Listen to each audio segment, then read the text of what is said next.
இந்த வீடியோ பார்த்து கொண்டிருக்கும் உங்கள் அனைவரையும் இயேசு கிறிஸ்துவின் நாமத்தினால டெய்லி பைபிள் ஸ்டடி சேனல் மூலியமா வரவேற்கிறேன். வீடியோக்குள்ள போறதுக்கு முன்னாடி ஒரு சின்ன பிரேயர் பண்ணிடலாம். லவ்விங் ஹெவன்லி ஃபாதர், இதோ இன்று எங்களுடைய பைபிள் ஸ்டடியை ஆசீர்வதிங்க. உம்முடைய அளவற்ற அன்பை எங்கள் ஒவ்வொருவர் மீதும் ஊற்றப்பட வேண்டும். தூய ஆவியானவரே, எங்கள் மீது இறங்கி எங்களை சுத்திகரியும். ஏனென்றால் பரிசுத்தம் இல்லாத ஒருவனும் தேவனை தரிசிக்க முடியாது. உம்முடைய வார்த்தையை உட்கொள்ளவும் அதன்படி நடக்கவும் எங்களுக்கு கிருபை பாராட்டும். இயேசு கிறிஸ்துவின் நாமத்தினால் ஜெபம் கேளும் நல்ல பிதாவே, ஆமென். இன்னைக்கு நம்ம ஜோஷ்வா சாப்டர் 20 பார்க்க போறோம். இதுக்கு முன்னாடி வீடியோஸ் பார்க்காதவங்க கீழே டிஸ்கிரிப்ஷன் பாக்ஸ்ல லிங்க் இருக்கு, அதை பார்த்துட்டு அப்புறமா இந்த வீடியோக்குள்ள வாங்க. ஜோஷ்வா சாப்டர் 20ல ஒவ்வொரு வசனமா பாக்குறதுக்கு முன்னாடி அதோட ஸ்டோரியை நான் ஷார்ட்டா முன்னாடியே சொல்லிடுறேன். வாங்க வீடியோக்குள்ள போலாம்.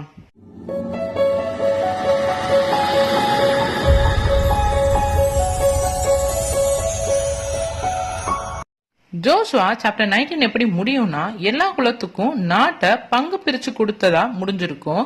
இப்ப ஜோஷ்வா சாப்டர் 20 எப்படி ஸ்டார்ட் ஆகும்னா, ஆண்டவர் ஜோஷ்வா கிட்ட ஒரு விஷயம் சொல்றாரு. அது என்னன்னா, அடைக்கல நகரங்கள் உருவாக்கணும்னு. அது என்ன அடைக்கல நகரங்கள் அப்படின்னா, அதாவது போர்ல எல்லாரும் ஃபைட் பண்ணுவாங்க. அப்ப தெரியாம ஒருத்தரை கொன்னு இருப்பாங்க. அப்ப அவங்க மேல ரத்த பலி வந்திருக்கும். சோ இவங்கள கொல்ல வேற ஆட்கள் வருவாங்க. அவங்க கிட்ட இருந்து தப்பிக்கதான் இந்த அடைக்கல நகரங்கள். தெரியாம தான் கொன்றிருப்பாங்க, இருந்தாலும் மனுஷங்க விடமாட்டாங்க. ஆனா ஆண்டவர் இந்த மாதிரி ஆட்களை காப்பாத்த நினைக்கிறாரு. அதனாலதான் ஒரு சில நகரங்களை அடைக்கலம் புகுற அமைக்க ஏற்பாடு பண்ணவும் சொல்றாரு. அப்படிப்பட்ட நகரத்தோட என்ட்ரன்ஸ்ல அங்க இருக்க பெரியவங்க காதுல கேக்குற மாதிரி இவங்க என்ன பண்ணாங்கன்னு சொல்லணும். அத அவங்க கேட்டுட்டு புரிஞ்சுக்கிட்டு அவங்க நகரத்துல தங்க இடமும் கொடுப்பாங்க. அந்த நேரம் இந்த கொலை பண்ணாங்களையா, அவங்கள தேடி யாரு வந்தாலும் காட்டி கொடுக்க மாட்டாங்க. அப்புறம் எவ்வளவு நாள் இருப்பாங்கன்னா, அந்த ஊர்ல இவங்க கேஸ் முடியற வரைக்கும், அப்புறம் அந்த ஊரோட பிரீஸ்ட் இறந்து போற வரைக்கும் தங்கிட்டு, அப்புறம் அவங்க எங்க இருந்து ஓடி வந்தாங்களோ அங்கேயே ஓடியும் போயிடுவாங்க. அப்படி ஒரு சில இடங்களை அடைக்கல இடமா செலக்ட் பண்ணுங்க அப்படின்னு ஆண்டவர் ஜோஷ்வா கிட்ட சொல்றாரு. இதான் ஜோஷ்வா சாப்டர் 20ஓட ஸ்டோரி. இப்ப நம்ம ஒவ்வொரு வசனமா பார்க்கலாம். ஜோஷ்வா சாப்டர் 20ல ஃபர்ஸ்ட் வசனம் பாருங்க. கர்த்தர் யோசுவாவை நோக்கி, 2வது வசனம், நீ இஸ்ரவேல் புத்திரரோட சொல்ல வேண்டியது என்னவென்றால், அறியாமல் கை பிசக்காய் ஒருவனை கொன்றவன் ஓடி போயிருக்கும்படி நான் மோசையை கொண்டு உங்களுக்கு கற்பித்த அடைக்கல பட்டணங்களை உங்களுக்கு ஏற்படுத்திக் கொள்ளுங்கள். 3வது வசனம், அவைகள் உங்களுக்கு இரத்த பலி வாங்குகிறவனுடைய கையுக்கு தப்பி போயிருக்கத்தக்க அடைக்கலமாயிருக்கும். இந்த 3 வசனத்துல என்ன பாக்குறோம்னா, கர்த்தர் ஜோஷ்வா கிட்ட என்ன சொல்றாருன்னா, போர்ல தெரியாம ஒருத்தன் இன்னொருத்தனை கொன்னுட்டா கண்டிப்பா அவன் திரும்ப பழி வாங்குறதுக்காக வருவான். சோ அவன்கிட்ட இருந்து தப்பிக்கிறதுக்காக ஆல்ரெடி கடவுளும் மோசையும் பேசி வச்சிருந்தாங்க, ஒரு அடைக்கல நகரம் உருவாக்கணும் அப்படின்னு. அதை நீங்க உங்களுக்கு ஏற்படுத்திக் கொள்ளுங்க, அப்பதான் நீங்க அவங்க கிட்ட இருந்து எஸ்கேப் ஆக முடியும்னு சொல்றாரு. அடுத்து 4வது வசனம் பாருங்க. அந்த பட்டணங்களில் ஒன்றிற்கு ஓடி வருகிறவன் பட்டணத்தின் ஒளிமுக வாசலில் நின்று கொண்டு அந்த பட்டணத்தினுடைய மூப்பரின் செவிகள் கேட்க தன் காரியத்தை சொல்வானாக. அப்பொழுது அவர்கள் அவனை தங்களிடத்தில் பட்டணத்துக்குள்ளே சேர்த்து கொண்டு தங்களோடு குடியிருக்க அவனுக்கு இடம் கொடுக்க கடவார்கள். இந்த வசனத்துல என்ன பாக்குறோம்னா, அடைக்கல நகரங்கள் கிரியேட் பண்ணதுக்கு அப்புறம் தப்பு செஞ்சவன் அந்த நகரத்தோட என்ட்ரன்ஸ்ல நின்னு தன்னோட தப்ப சொல்லணும். அப்ப அந்த ஊர்ல இருக்கிற பெரியவங்க காதுல கேட்கிற அளவுக்கு நல்லா சத்தமா சொல்லணும். அவங்க அதை கேட்டுட்டு இவனை அந்த நகரத்துக்குள்ள சேர்த்துப்பாங்க. அடுத்து 5வது வசனம் பாருங்க.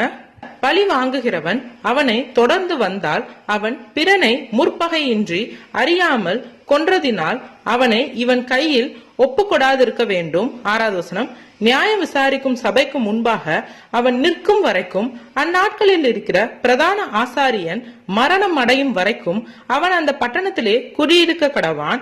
பின்பு கொலை செய்தவன் தன் விட்டோடி போன தன் பட்டணத்திற்கும் தன் வீட்டிற்கும் திரும்பி போக வேண்டும் என்று சொல் என்றார்.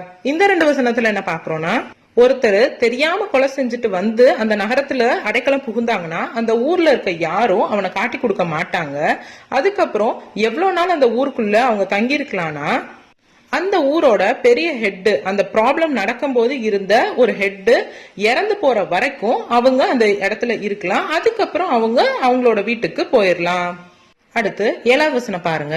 அப்படியே அவர்கள் நப்தலியின் மலைதேசமான கலிலேயாவில் உள்ள கேதேசையும் எப்பிராயிமின் மலைதேசத்தில் உள்ள சீகேமையும் யூதாவின் மலைதேசத்தில் உள்ள எப்பிரோனாகிய கீரியாத் அர்பாவையும் ஏற்படுத்தினார்கள்.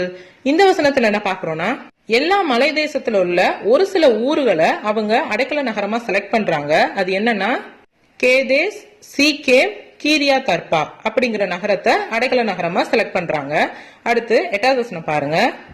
எரிகோவில் இருக்கும் யோர்தானுக்கு அக்கறையான கிழக்கிலே ரூபன் கோத்திரத்திற்கு இருக்கும் சமபூமியின் வனாந்திரத்தில் உள்ள பேசேரையும், காத் கோத்திரத்திற்கு இருக்கும் கீலேயாத்தில் உள்ள ராமோத்தையும், மனாசே கோத்திரத்திற்கு இருக்கும் பாசானில் உள்ள கோலானையும் குறிவைத்தார்கள்.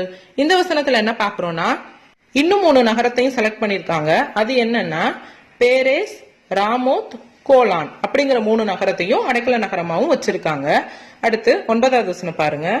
கை பிசகாய் ஒருவனை கொன்றவன் எவனோ அவன் சபைக்கு முன்பாக நிற்கும் வரைக்கும் பழி வாங்குகிறவன் கையினால் சாகாதபடிக்கு ஓடிப்போய் ஒதுங்கும்படி இஸ்ரவேல் புத்திரர் யாவருக்கும் அவர்கள் நடுவே தங்குகிற பரதேசிக்கும் குறிக்கப்பட்ட பட்டணங்கள் இவைகளே.